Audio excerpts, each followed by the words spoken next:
নমস্কার বন্ধুরা, welcome to my channel. তো আজকে আমি একটা রেসিপি নিয়ে চলে আসলাম। দেখো আমি আজকে কী রান্নাটা করে নিয়েছি। আজকে আমি রান্না করেছি দই কাতলা। তো দই কাতলাটা আমি কিভাবে করেছি জানতে গেলে তোমরা পুরো ভিডিওটা দেখো, তাহলে বুঝে যাবে। তো এখানে 1 কিলো মাছের রেসিপিটা 1 কিলো মাছ দিয়েই হচ্ছে। তো কাতলা মাছ আমি ধুয়ে রেখেছিলাম, সেটাকে আমি ভাজা বসিয়ে দিয়েছি। আর হ্যাঁ, এই মাছটা না আমি পুরো হলুদ ছাড়াই করব। এর আগে আমি হলুদ দিয়ে দই কাতলা করেছি, আর সাধারণত জানো তো বন্ধুরা, হলুদ ছাড়াই দই কাতলাটা বেশি ভালো লাগে। তো আমি এর আগে হলুদ দিয়ে করে পোস্ট করেছিলাম, তবে ওই হলুদ দিয়ে পোস্ট করেও খারাপ লাগেনি। তবে সাদা রঙের দই কাতলাটা সাদা কালার হলে না বেশি ভালো লাগে। তার জন্য দই আছে, আর কি আছে রান্না করতে করতে বলে দেবো। তো মাছগুলো এইভাবে ভাজবো। তবে আমি না মাছগুলো না খুব কড়া করে ভাজবো না, একটু হালকা ফ্রাই করে নিচ্ছি। তো মাছগুলো একবার এক খেপে দেওয়া হয়ে গেছিলো, আবার যা মাছ আছে আর একবার দিয়ে দেবো। তো ফ্রাই প্যানেই মাছ ভাজা ভালো লাগে। তো এটা তো এই কড়াইতেই ভাজাগুলো বিশেষ করে ভালো হয়। সেই জন্য আমি এই কড়াইতেই আজকে রান্না করছি, ফ্রাই প্যানে ভাজছি না। তো একবার ভাজা হয়ে গেছে, তুলে নিয়েছি। এইবার যেই কটা মাছ আছে সেই কটাও এর মধ্যে একসঙ্গেই ভেজে নেব।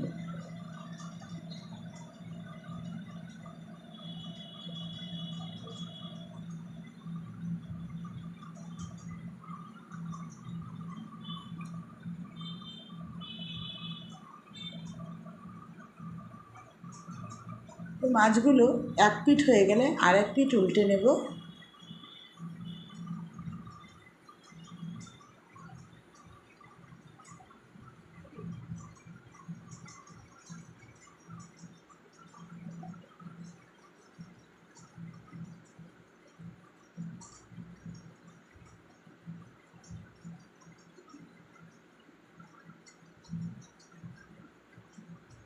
এইবার আমি কি মশলা দিই চলো বলে দিই। তো এটা হলো আদা রসুন পেস্ট, একটু জল দিয়েছি তো, আর এটা হলো পেঁয়াজ বাটা, এই জন্য একটু পাতলা হয়ে গেছে। আর এটা কাজু, চালমগজ আর পোস্ত বাটা, আর একটা গোটা পেঁয়াজ, আর স্বাদ মতো লবণ হলুদ তো দেবই। এবার রান্না করতে করতে তোমাদের সাথে সব বলে দেবো আমি কিভাবে রান্না করছি। তো মাছগুলো ভাজা হয়ে গেছে, এবার তুলে নিয়েছি। এবার এই কড়াইতে গোটা কালো জিরে ফোড়ন দেবো, আর গোটা গরম মশলা একটু শিলে থেতো করে নিয়েছিলাম ওটা ফোড়ন দেবো, দুটো শুকনো লঙ্কা দেবো, একটা পেঁয়াজ কুচি আর একটা তেজপাতা দিয়ে ভালো করে কষিয়ে নেব। তো পেঁয়াজগুলো না, আজকালকার পেঁয়াজগুলো একটু ভালো করে মুলাম হতে চায় না, তার জন্য আমি একটু লবণ দিয়ে দিয়েছি। লবণ দিলে না পেঁয়াজগুলো ভালো করে মিশে যায়। তো পেঁয়াজগুলো ভাজা হয়ে যাবে, ভাজা হওয়ার জন্য ওয়েট করছি, একটু নাড়াচাড়া করছি যাতে একদম পুরো কড়া ভাজা না হয়, একটু লালচে ধরনের হয়। তো লালচে হয়ে যাওয়ার পরে পেঁয়াজ বাটাটা এর মধ্যে দিয়ে দেবো, তারপরে আদা রসুন বাটা দেবো, দিয়ে একটু কষিয়ে নেব। আর ঢাকা দিয়ে করব যাতে কাঁচা মশলার গন্ধটা না আসে। তো এবার আদা রসুন যে পেস্ট, আর আদা রসুনটা না একটু লালচে হচ্ছে কেন বলো তো, আমি দুখানা শুকনো লঙ্কা কাঁচা লঙ্কায় আমি পাকা কাঁচা লঙ্কা দিয়ে একবারে পেস্ট করেছি, জন্য একটু লালচে লালচে হয়েছে। আর একটু স্বাদ মতো লবণ দিয়ে দিচ্ছি। তো স্বাদ মতো লবণ দিয়ে এটাকে আমি একটু ঢাকা দিয়ে দেবো। আর একটু দেবো চিনি, কারণ একটু মিষ্টি তো দিতেই হবে, বলো মিষ্টি না দিলে যে কোনো জিনিসের স্বাদ আসে না। তো ঢাকা দিয়ে দিলাম, দিয়ে একটু কষাবো। তো ঢাকাটা 2 মিনিটের মতো রাখবো, একদম নিবু আছে। তা ঢাকা খুলে নিলাম, দেখো এইবার আমি একটু নাড়াচাড়া করব যাতে নিচে লেগে না যায়। তো এইভাবে দেখো তেল ছেড়ে দিয়েছে, আমার এটা কষা হয়ে গেছে। এইবার এর মধ্যে কাজু, চালমগজ আর পোস্ত বাটাটা দিয়ে দিচ্ছি। তো চালমগজ আমি এখানে 1.5 চামচের মতো দিয়েছি, আর 1.5 চামচের মতো পোস্ত দিয়েছি, 6টা কাজু বাদাম দিয়েছি। দিয়ে এবার নাড়াচাড়া করে নিচ্ছি এটাকে, দিয়ে এটাকেও ভালো করে এর সাথে মশলার সাথে মিশিয়ে কষিয়ে নেব।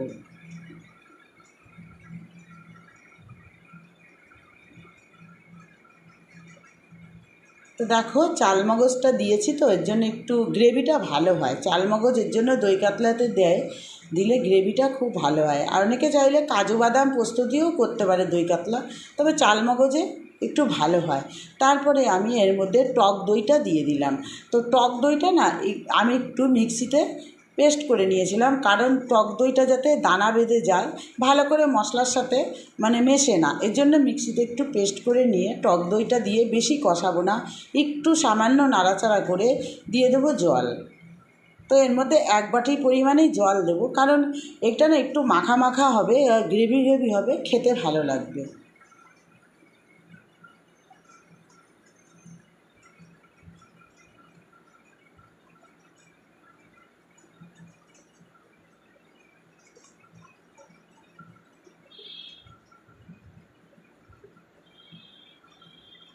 দেখো আমি জলের পরিমাণটা 1 বাটিই দিয়েছি, কারণ অতগুলো মাছ তো এর মধ্যে মানে যাতে জলের সাথে মাছটা পরিমাণ মতন মিশে যায়, এর জন্য এতটাই জল দিয়েছি। এবার ঢাকা দিয়েছিলাম, ঢাকায় 1 মিনিটের মতো ঢাকা দিয়ে রেখেছিলাম। তারপরে ফুটে উঠলে ঢাকাটা খুলে এইবার মাছগুলোকে আমি এর মধ্যে দিয়ে দেবো।